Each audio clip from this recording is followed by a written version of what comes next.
22-year-old man is in custody and expected to be charged with the assassination of right-wing commentator Charlie Kirk.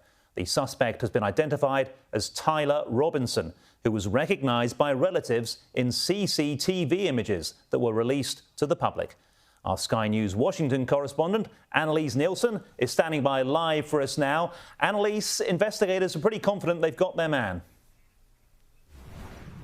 And look, the pressure was on. They had detained two separate suspects who they then had to let go, but they say they've collected a fair amount of evidence, including after they've detained this 22-year-old Tyler Robinson, to be confident that they can proceed with charges.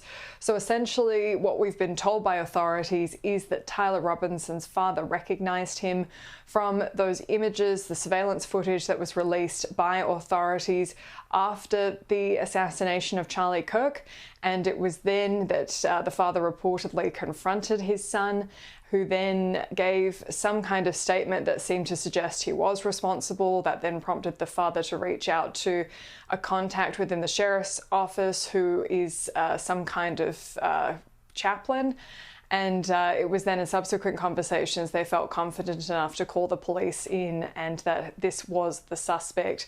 This was announced earlier today by the president himself on Fox News before the formal press conference. I think with a high degree of certainty, we have him in custody. Right? In custody. Everyone did a great job. We worked with the local police, the governor. Everybody did a great job. I hope he's going to be found guilty, I would imagine, and I hope he gets the death penalty. What he did, Charlie Kirk was the finest person. He didn't deserve this. Investigators reviewed additional video footage from UVU surveillance and identified Robinson arriving on UVU campus in a gray Dodge Challenger at approximately 8:29 a.m. on September 10th. In which he is observed on video in a plain maroon t-shirt, light-colored shorts, a black hat with a white logo, and light-colored shoes.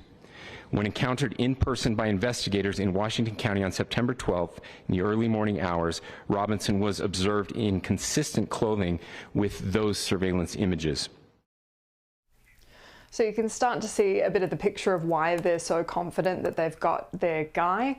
What we have also been told by the authorities in this press conference earlier today is a bit more about the suspected motivation of this 22-year-old who is going to be formally charged at some point with having carried out this assassination. What we were told is that there were engravings on the side of the bullet casings that were recovered with the weapon believed to be the rifle used in the attack on Charlie Kirk, and they told us what those engravings were today in the press conference. And so the bullet casing that was the one from the fired shot said, "Notices bulges OWO, what's this?" which is apparently an internet meme from some subcultures online. Apparently this gentleman, Tyler Robinson, was very online. And then there were three unfired casings with bullet engravings, one which said, "Hey fascist, catch," and had arrows on it, one up, one to the right, and three down, which apparently is a reference to an online wargaming game. And then one that said, "Oh Bella Ciao, Bella Ciao, Bella Ciao Ciao Ciao," which is apparently a reference to an anti-fascist anthem, a song. And then the last one is believed to just be something of a puerile joke: "If you read this, you are gay, LMAO." So this is what investigators are putting together. You have to remember, it's not just about getting the guy, it's about mounting the case, it's about a potential future court case. There's every chance that this 22-year-old could plead not guilty, as is his right as an accused, and that would mean there would be a court case, and it's quite likely he'll face not just state but also federal charges. The governor's already said he's going to pursue the death penalty, and so they are trying to piece together what happened and why, and that's why this information from the family about how this all came to pass is so important. Investigators interviewed a family member of Robinson who stated that Robinson had become more political in recent years. The family member referenced a recent incident in which Robinson came to dinner prior to September 10th, and in the conversation with another family member, Robinson mentioned Charlie Kirk was coming to UVU. They talked about why they didn't like him and the viewpoints that he had. The family member also stated Kirk was full of hate and spreading hate. This brutal assassination has prompted a huge response across the United States and around the world. We've seen vigils held in different countries, including in Sydney last night. Hundreds gathered to pay their respects to Charlie Kirk after this attack, and there is still a lot of support for the movement he started, Turning Point. So what we have seen is a real reckoning in the last few days of what this will mean for the future of political discourse and freedom of speech, of course. There's been some emotional statements about what needs to happen next. We heard the head of the FBI, Kash Patel, who has been under pressure about his handling of this case, especially after announcing they had a suspect and then having to backtrack.